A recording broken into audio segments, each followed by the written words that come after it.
Unit number 1, Computer System. A computer is an electronic device which accepts data from the user, processes it and gives the desired output. Computer एक electronic machine है जो data receive करती है user से, उसको process करती है और हमें आउटपुट दे देती है. Evolution of computers. The development of computers has been classified into generations. Computer की डेवलपमेंट को जनरेशन्स में क्लासिफाइड किया गया है. First generation computers, vacuum tube based computers. Second generation computers, transistors based computers. Third generation computers, integrated circuit based computers. Fourth generation computers, micro processors. Fifth generation computers, artificial intelligence. Now the next topic is classification of computers.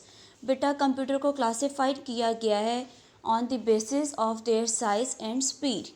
Micro computer, mini computer, main frame computer, super computer, variable computer. And the next topic is functional components of computer. Input devices, central processing unit, output devices, storage devices.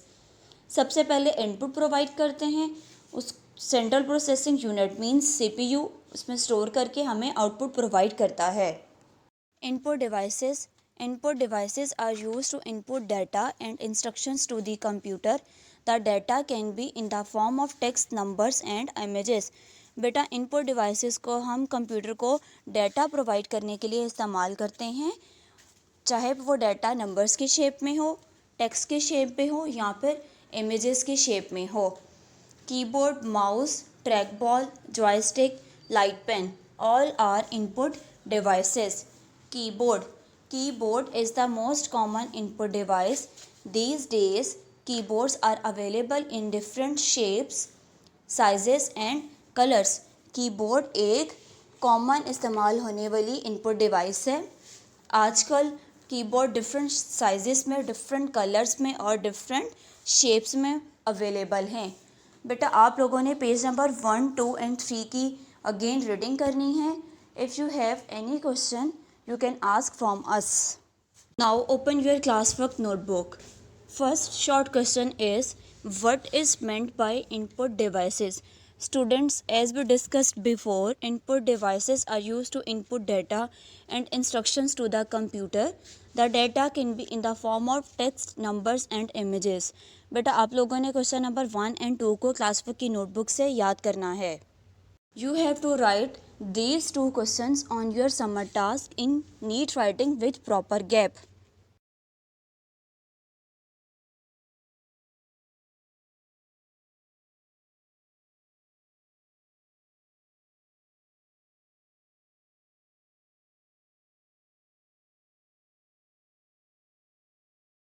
Lesson number 1, physical state of the earth. Physical state means तिबी हालत of the earth, ज़मीन की. बेटा इस chapter के अंदर हम पढ़ेंगे कि ज़मीन की अंदरूनी साख्त कैसी है, ज़लज़ले कैसे आते हैं, क्यों आते हैं, उसकी वजह क्या है और उसके इफ़ेक्ट्स क्या हैं, फॉल्ट्स क्या हैं, उनकी टाइप्स को डिस्कस करेंगे. इसके अलावा प्लेट्स क्या हैं और कितनी मेजर टाइप्स हैं प्लेट्स की. Our first topic is layered structure of the earth. ज़मीन की अंदरूनी साख्त. Human beings have little information about the internal structure of earth. बेटा इंसानों के पास ज़मीन की अंदरूनी साख्त के बारे में महदूद मालूमात हैं. The distance between the surface of earth and its core is more than 6000 kilometres. इसका जो फासला है ज़मीन से इसके सेंटर तक, इसके कोर तक, वो 6000 किलोमीटर्स है. Temperature gradually increases towards the core of Earth. The internal part of Earth is divided into 3 important parts. ज़मीन के अंदरूनी हिस्से को मज़ीद 3 हिस्सों में तकसीम किया गया है. First one is mantle, external core and internal core. Crust, outer surface. The uppermost and least thick sphere of earth is known as crust. Uppermost सबसे ऊपर वाली और लेस थिक मीन्स कम मोटी sphere of earth is known as crust. ऊपर वाली और कम मोटी जो तय होती है, जो लेयर होती है, उसको क्रस्ट कहते हैं. Crust is divided into 2 parts. The first part is known as continental crust and the lower part is known as oceanic crust.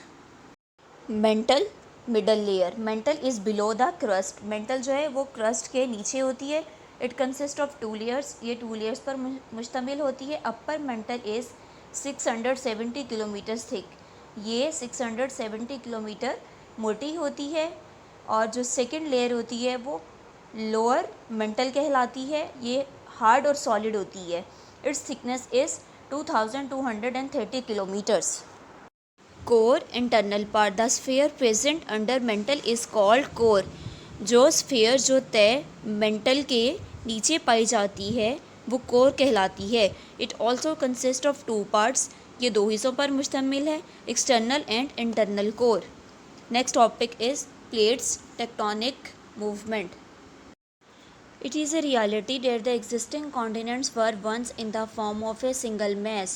बेटा ये एक हकीकत है कि स्टार्ट में इतने सारे कॉन्टिनेंट्स नहीं होते थे, सिर्फ एक ही कॉन्टिनेंट होता था. कॉन्टिनेंटल मूवमेंट्स की वजह से ये कॉन्टिनेंट्स 7 कॉन्टिनेंट्स में डिवाइड हो गए. 7 major tectonic plates. Number 1 is Pacific plate, number 2 is North American plate, number 3 South American plate, number 4 Eurasian plate, number 5 African plate, number 6 Australian plate, number 7 Antarctica plate. Open your classwork notebook and learn short question number 2, 3, 6 and 7. बेटा आपने इनको अच्छे तरीके से याद करना है with spellings. Open your summer task and write your answers in neat writing with proper gap. If you have any question, you can ask from us.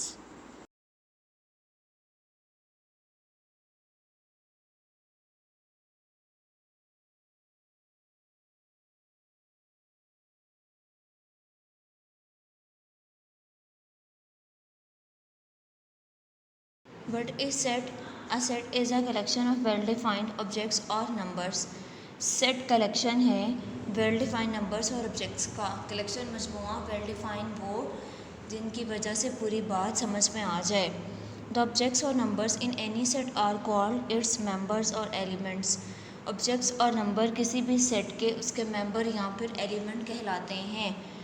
There are 3 ways to express a set. Number 1 descriptive form, number 2 tabular form, number 3 set builder form. If a set is described with the help of a statement, it is called descriptive form. अगर कोई set किसी statement की शक्ल में express किया जाए, show किया जाए, लिखा जाए तो वो डिस्क्रिप्टिव फॉर्म कहलाती है. और इसको हम इंग्लिश के कैपिटल अल्फ़ाबेट से डिनोट करते हैं. For example, N stands for set of natural numbers, P stands for set of prime numbers, W stands for set of whole numbers, S stands for set of solar months. Start with letter J. Tabular form. If we list all elements of a set within curly brackets and separate each element by using a comma, it is called the tabular or roster form. बेटा अगर हम किसी भी set के elements को commas के साथ separate करेंगे तो वो टेबुलर फॉर्म कहलाएगी. For example, the vowel words A E I O U, अगर हम इन सब के दरमियान कॉमा लगा दें, for example A comma E comma I, तो ये फॉर्म उसकी टेबुलर फॉर्म कहलाएगी और इसको हम कर्ली ब्रैकेट्स के साथ क्लोज करेंगे. Set builder form. If a set is described by using a common property of all its elements, अगर हम किसी सेट को उसकी कॉमन प्रॉपर्टी को यूज़ करते हुए उसके एलिमेंट्स को सेपरेट करेंगे, डिस्क्राइब करेंगे, तो वो क्या कहलाएगा? बिल्डर फॉर्म कहलाएगा. A set can also be expressed in set builder form. For example, E is a set of even numbers in the descriptive form where E is equal to curly bracket 0, plus minus 2, plus minus 4 and so on. Is the tabular form of the same set. This set in set builder form can be written as, अगर हम इस यही एक tabular form है एक set की और अगर हम इसको builder form set builder form में एक्सप्रेस करेंगे तो वो होगा E is a set of element x such that x is an even number. Now open your maths book exercise 1.1 and solve question number 1, 2 and 3. Now open your summer task and write your definitions and solve exercise 1.1 question number 1, question number 2, 3 in neat writing with proper gap. If you have any question you can ask from us.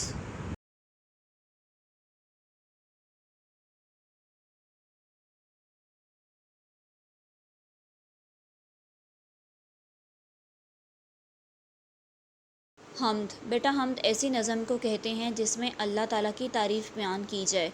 शायर इस नज़म में कह रहे हैं कि अल्लाह ताला ने बागों में फूलों को खिलाया, अल्लाह ताला ने मक्खी को शहद बनाने का सलीका सिखाया। बेटा, अल्लाह ताला ही है जो बादल बनाते हैं और फिर उससे बारिश बरसाते हैं, और अल्लाह ताला ही है जो कि हमें खुशियाँ देते हैं। और अगर हम परेशान हों तो बेटा क्या करते हैं, हमारी परेशानी को ख़त्म करते हैं। अल्लाह ताला वैसे तो हमें बेटा नज़र नहीं आते ना, लेकिन हमारे दिल में अल्लाह ताला पाए जाते हैं।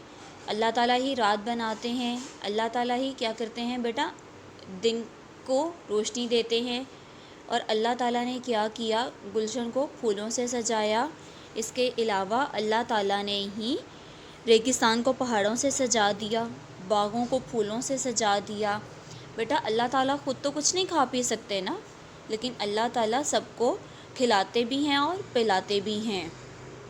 यानी कि सिर्फ़ अल्लाह ताला की ही ज़ात है जो कि सब कुछ कर सकती है। बेटा, तमाम मौसम, सर्दी, गर्मी, बहार, सब कुछ किसकी बदौलत है, अल्लाह ताला की बदौलत ही है। कोई भी इंसान अपनी मर्ज़ी से ना तो किसी मौसम को चेंज कर सकता है, किसी टाइम को चेंज कर सकता है, किसी को भी कुछ भी चेंज नहीं कर सकता। सब कुछ किसके हाथ में है जी बेटा, अल्लाह ताला के हाथ में है। स्टूडेंट्स, आपने इस नज़म की रीडिंग करनी है। स्टूडेंट्स, अब आप लोग अपनी क्लास वर्क की नोटबुक ओपन करें और क्लास वर्क की नोटबुक से आपने तशरीह को याद करना है, और मुश्किल इमला के अल्फाज जो आपकी क्लास वर्क में कॉपी पे आपको करवाए गए थे, आपने उनको अच्छे तरीके से याद करके उसकी प्रैक्टिस करनी है।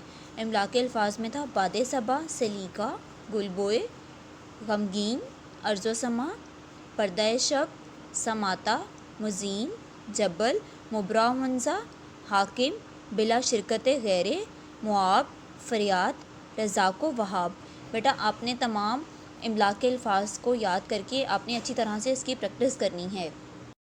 याद करने के बाद आपने इमला के अल्फाज को और तशरीह को नीट राइटिंग में प्रॉपर गैप के साथ समर टास्क पर लिखना है। बेटा, अगर इस टॉपिक से रिलेटेड आपको कुछ समझ नहीं आया तो आप पूछ सकते हैं।